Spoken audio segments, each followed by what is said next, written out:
Good morning, or good afternoon, good evening, wherever you are at this moment when you're tuning in. I'm Laura Lynn Danley. If this is your first time to my channel, welcome. There's probably several videos, definitely the very first one that explain why the channel is called I Amming as LLD.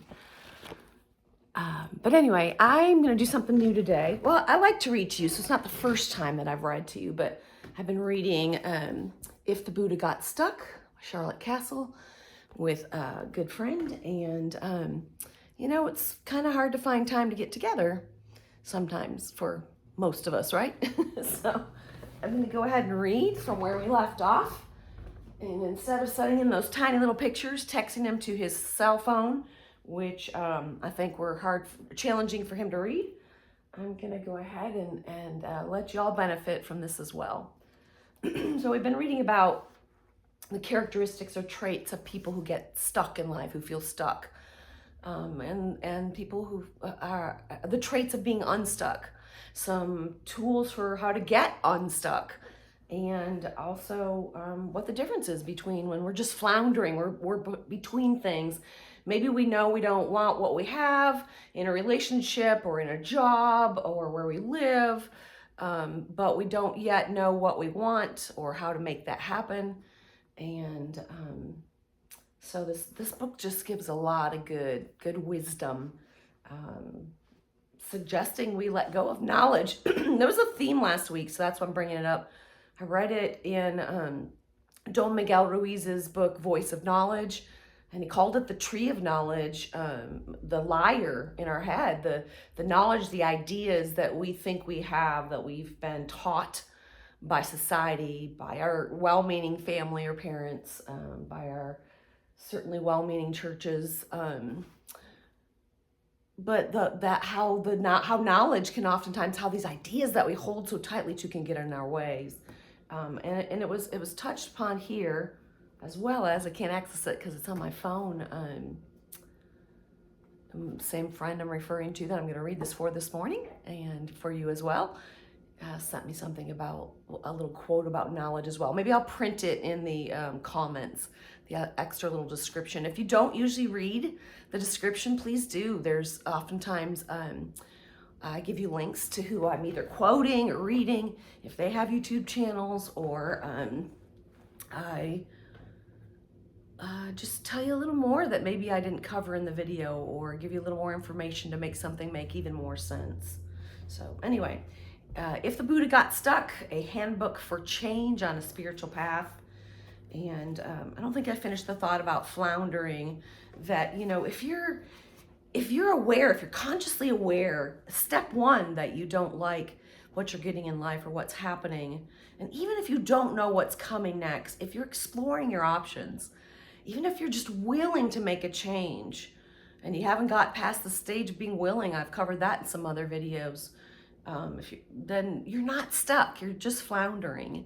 So keep that in mind. Sometimes we're a little harsh on ourselves because we think we're stuck and we're not fluid in life. I like to be in the flow, a spontaneous creature. So anyway, this is page 25.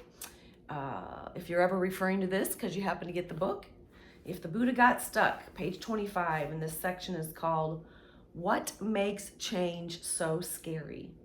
Explore the payoffs that keep you stuck. So I'm new to Al-Anon as well, and won't go into great detail with that today, but this friend that I'm reading for this morning, that I've been reading this book with, we're also reading some of the Al-Anon literature, and I know he's been in Al-Anon for a good long while, and has been working the program. It's really made a difference in his life, and I know this is something they explore. There are payoffs in life if we do find ourselves stuck. If we can look at it with a soft gaze, if we can be tender with ourselves, give ourselves some grace, I tell my clients, we can recognize that there's a payoff to the choices we're making, or we wouldn't keep making it. And by payoff, I just mean, some people refer to it as a secondary gain. Sometimes I tell my clients, we're recreating maybe a childhood wound with the unconscious drive to do that, but with a healthy desire to resolve it or heal it. And we've got to kind of cast that out so we can look at it consciously and make some changes that way. But whatever is keeping us stuck often is because, well, that's one secondary gain I just gave you an example of. But let's see what Charlotte Kasl has to say. There's always a little quote before the chapter starts, or the section. I don't know that she calls them chapters, if that matters. The human, excuse me, morning. The human mind likes a strange idea as little as the body likes a strange protein, and resists it with a similar energy. Just let that land. By W.I. Beveridge, Beveridge, scientist. Let me read that quote one more time before we plunge in. The human mind likes a strange idea as little as the body likes a strange protein, and resists it with a similar energy. So without faulting ourselves or making ourselves wrong, most of us cling to the ideas that we've had or been taught, especially by our parents. They were authority in our lives. We love them. We believe they loved us, and they have to be right. What they've taught us has to be right. So we resist changing that idea.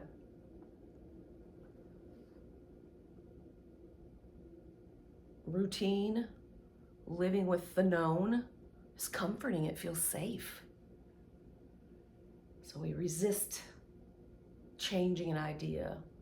And even more than just an idea, we resist changing little and big things in our lives. Well, why is change so hard? Because we adopted most of our behaviors to survive or comfort ourselves in some way.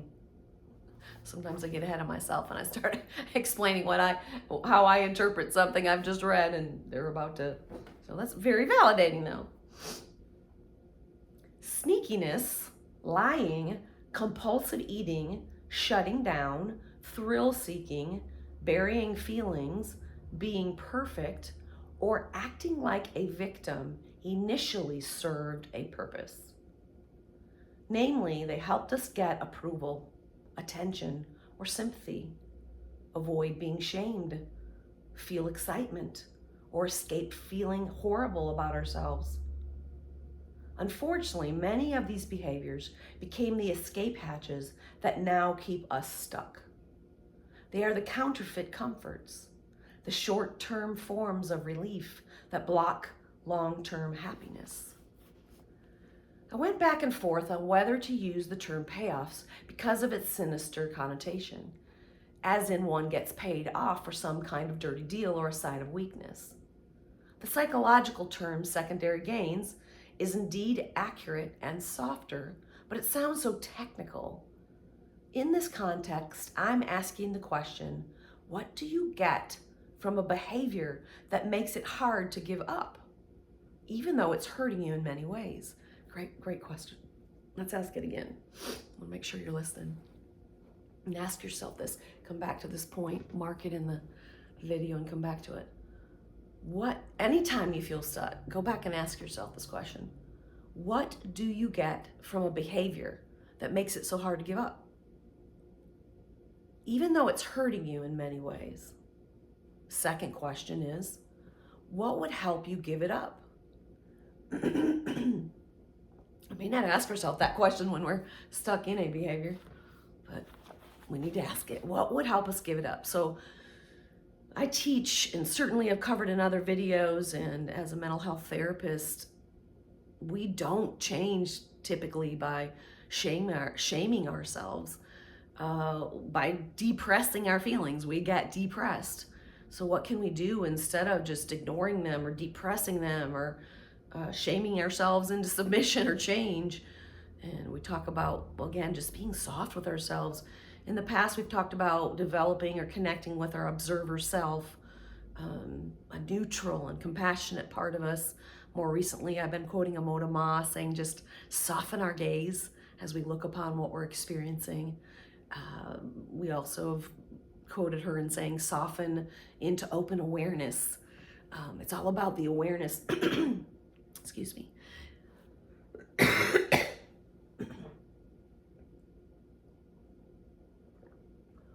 I'm aware I should have had that cup of tea this morning before I started reading. I'm aware that I'm a little self-conscious of the fact that I'm on camera, being seen and being heard, and struggling to have a clear voice. So I pause and I notice that. And in being more conscious about something, we've already shifted it. It's not that we have to do anything with what we notice, what we become aware of. The mere act of noticing it, becoming conscious of it, will begin to change it and shift it. So let's start with just, if we have a goal, to be more conscious in our lives, to begin noticing whatever it is we're experiencing with a soft gaze. Can you see how much it's hurting you and what you have to gain?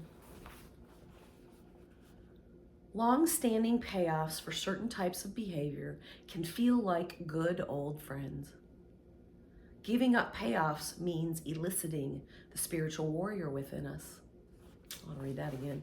Giving up payoffs means eliciting the spiritual warrior within us. We need help. And isn't it nice to even hear that there is a spiritual warrior within every one of us? You've heard me say many times, the divine exists within all of us. The angels are all around us, ready to assist us whenever we ask.